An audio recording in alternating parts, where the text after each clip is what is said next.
Good morning, my merry band of followers. Thank you so much for joining me in another of my monologues. And I'm enjoying a cup of coffee. No pipe smoking in today's. Now, yesterday, had a bit of a flurry, had a bit of excitement, had butterflies in the stomach. And I don't know whether that's a good thing or a bad thing, but it was there was a moment of excitement. For Julia and I were peering at a piece of land. We hadn't been there, we hadn't visited it, but we were very keen that it might be a suitable place for us to move away from the town into the countryside. It was a lovely little place. It was wasn't a house as such, but it was a barn, an old barn, or two barns really combined. And there was a bit of hard standing, and you could see that there was potential for a residential area or a home, let's say a homestead. I don't like the word resident because, of course, that is a legalised term that is in their system, and Julia and I are very keen to stay out of their system, for their system doesn't seem to be any benefit to real people. But anyway, so we were looking at this, and I spoke to the estate agent, and I wanted to know a couple of things. First, I wanted to know if there was that much interest in it. And there was a little bit of interest in it, which was a bit of a shame. We've seen some of these pieces of land, parcels of land, that sort of stay there and have been there for months that nobody seems to want. Maybe they've inquired, maybe it didn't quite meet with people's expectations. Anyway, so we knew there would be a bit of competition on this one. It was being sold at auction. And that has scared me in the past, because you used to think, well, you know what these auctions are like. If anyone's ever done anything on eBay, you know, you can sort of get wrapped up in the excitement, and before you know it, you've bought something twice as expensive as you intended, and the money has gone. So they gave me the number of the auction house, and I decided I'd ring up them to find out how this process goes. Now, I haven't bought a house or any property for over 30-something years, nearly 34 years, when I bought the house I'm sitting in now. And I've been quite happy in my house. I love my house. It's only a 2-up, 2-down Victorian terrace. It's nothing terribly exciting in terms of its look and feel, although to me, it's home, and my children were brought up here, and 2 of them were born here. So it has a certain pull and magical quality for me, a hold, if you like, because roots have been set deep. And it may be in the 34 years that I've been here that I have been the longest owner of this property. But anyway, so I rang up the auction house and said, look, I'm a bit new to all of this. There's a property, when I gave the details. They said, oh yes, it's coming up on I think the auction is on the 5th of June. So I said, well, we haven't got long. And they said, well, I said, I just need to know the process, really, because I'm not really familiar with that, not having bought anything for a long time and never having been to a property auction. So the lady on the phone was very lovely, and she took me through the process. And I said, do you know, firstly, if there is any interest in how much interest? She said, well, I can't tell you exactly how much interest, but yes, there is quite a bit of interest in this property. And I said, oh, I see. She said, what you need to do is register with us. And of course, there's that register word, isn't there? And you think, oh, I don't know about that. I don't like registering because, you know, it gives title away and all of this, but there's no other way around it. And presumably you've got to use the legal fiction, which isn't me, which is, you know, really irks me that we are stuck having to use this legal fiction, which isn't anything really to do with us. It's just somebody else has copyrighted the name and recorded it on a bit of paper and pretends that this certificate has some relevance to you when it doesn't really, because it says on it it can't be used as evidence of identity. So that really irks me. But anyway, that's what you have to do, and that's how the process works. And I assume that they're all ignorant of the legal fiction, these people. If only more people knew about it and it spread like wildfire, we wouldn't have that issue of giving the title away to, effectively, when you buy something, to not you. And that's where it is. So everything you own is not yours. You know, no wonder they say you'll own nothing and be happy, because we already do. We're already buying things with a money system, a currency or a fiat currency that has no value whatsoever, is backed by nothing, and is actually, we're using somebody else's promissory notes. And so when we buy things, they're not even ours. But, you know, they don't go claiming everything, although we hear about the great taking, and we do worry that perhaps they will start to say, actually, mate, it is ours and not yours, and we're coming for it. Anyway, I digress a little bit, but you know, it's interesting to talk around these subjects. Well, certainly for me, might not be for you, of course, you, the gentle watcher. So she explained that what you do, having registered, you can bid, and you can bid online, you can bid on the telephone, or you can be at the auction house itself where the bid is taking place. And I said, do they give you time to think and reflect? They said, well, you do get a bit of time, especially if you're online and places like that, but you don't get, you know, an hour to make a decision if you want to go a bit further. She said, set your limit and then go with that. I said, yes, that makes perfect sense. She says, don't go above it if you can't afford it. Because, she said, and this is what really astonished me, not having been in this, and you probably have done it and think, well, Richard, this is just, you know, standard practice and you're ignorant and so what? But, you know, there'll be somebody out there who hasn't done it and may want to know. And that is, once you come to the, you know, if you are the one that goes the highest, to the highest bidder, and the hammer comes crashing down, and the lot goes to, and your name is up there, you get whisked into a back room swiftly, and you sign pretty much straight away the documents, and you exchange there and then. I thought that was incredible. You know, when you buy a house and you're waiting for months for the solicitor to do all that, and it goes on and on and on, and you're going, when will they bloody well exchange? When will we do this? And when will the money? So you exchange immediately, which I think is favourable to both parties. And then it takes up to 4 weeks, she said, for their solicitor to do the final sort of dotting of the I's and crossing of the T's.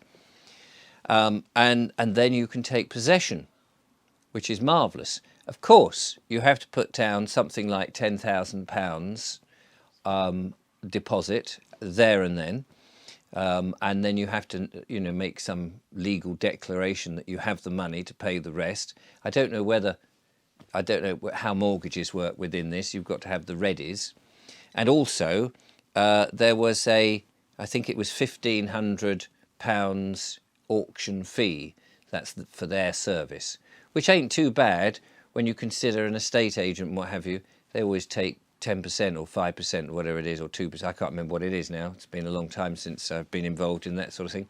But anyway, it's, you know, a fair cut, and depending on the expense of the house or the property, that can be quite expensive. So anyway, for us, and I'm getting to the nub of it, was the amount, the guide price. I asked about the guide price, and I said, is that guide price the starting point? Is that the amount of money the vendor wants?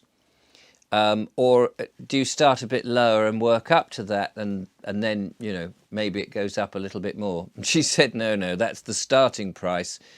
The what do you call the guy with the gavel? The auctioneer. He will start at that price. If there's not that much interest, then he will lower it. But because there is interest in the property that we were looking at, he said, oh yes, it is likely to go up. But you've no idea by how much it would go up. Well, that was pretty much stretching our funds.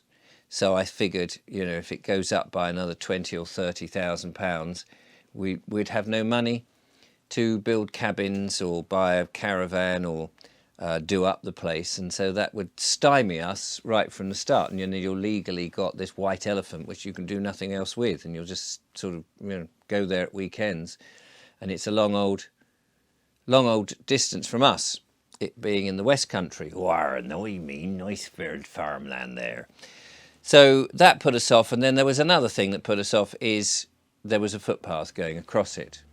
Now, a footpath going across it means that anybody can access the land and see what you're up to. Nosy neighbours, ordinary members of the public, and indeed members of the planning council can legally walk along that. You can't put a barrier all the way, circumnavigate and keep people off your land. And so that's a bit of a no-no, really, especially if you're going to be trying to stay out of their system, out of their jurisdiction. So that was a bit of a flurry. However, it was a learning curve, and it was very interesting. Of course, trying to find the right property is taking us ages and ages, and we've looked at loads and loads, but that was the nearest of getting to it. But it was interesting.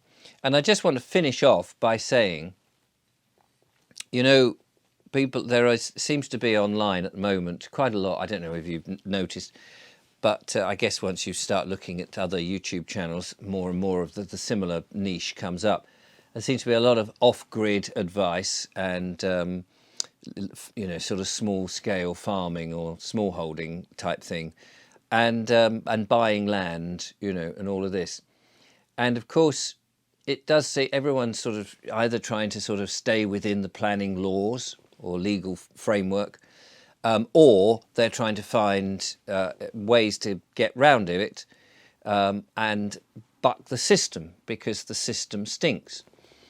And what occurs to me is the problem we have at the moment with the tyrannical dictatorship of government and governance and the legal system is that the councils, and we know that they are all wolves in sheep's clothing, and in fact most of them don't even bother to have the sheep's clothing anymore. We see the devil intent, the sneer, that we see the snarling teeth as they send you the demands for their council tax, which really has no merit whatsoever. It is fraudulent and should not be dealt with, and people should not pay it, for they are just sending the money to direct to war zones to kill more men, women and children, innocent and not wishing to participate in battles.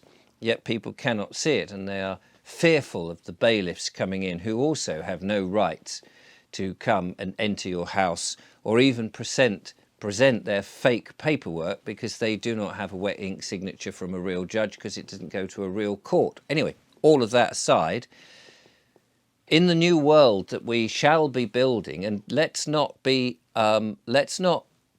unclear here, their system is crumbling daily. Their system, that old system, is falling to bits. The dam is broken. Every day more bricks are falling out, and the freedom to be who and what you really are is building, and we must embrace that and accept that, and stop trying to stay back all the time in their old jurisdiction with petitions and protests and all that sort of nonsense, the tools that doesn't work. Somebody asked me to endorse a petition, and I did have to remind them. I said, but petitions do not work. Look, we had 3 million signatures on one petition to try and get rid of Mr. Starmer from government, and where did that go? No, we know that these things never work, and all the time that we hand over our power and remain within their system, we're just going back and living under the thumb. But rest assured, in the new world, as mentioned in my book, Biggleswick, a town that wouldn't comply, which is very nearly finished.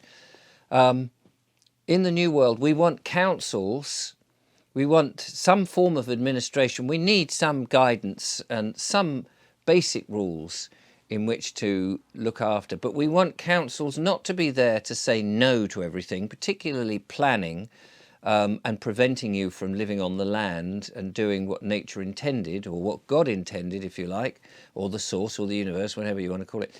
Instead of that, we want councils who are there to say, how can we help you achieve your dreams?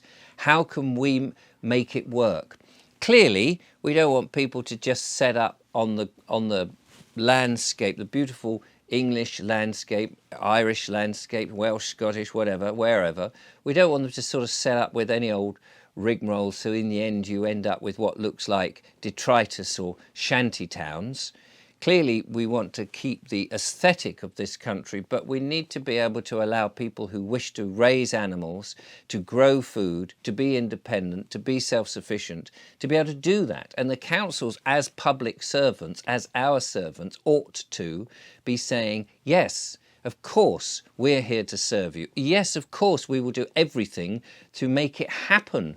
Not, no, you can't do that. Not everyone living in fear. How do I have a small house on a bit of land and grow some lettuce and a few tomatoes? That should be not a problem at all. But of course, we have a system that is not like that at the moment. But rest assured, gentle listeners, sitting there by the fireside or on the beach or however it is you watch this, their system is tumbling down like no other time before in which we've been under the thumb. Their system is breaking down, and it is only a matter of time. And if we continue to put that thought out into the ether, it will happen fast if we stay positive and we all unite and remind them that their time is up, and the only way that they can remain in any form of power, if they wish it, is to do our bidding and to work for us and not for the dark forces. Thank you very much for watching. I look forward to chatting to you next time. Till then, toodle pip.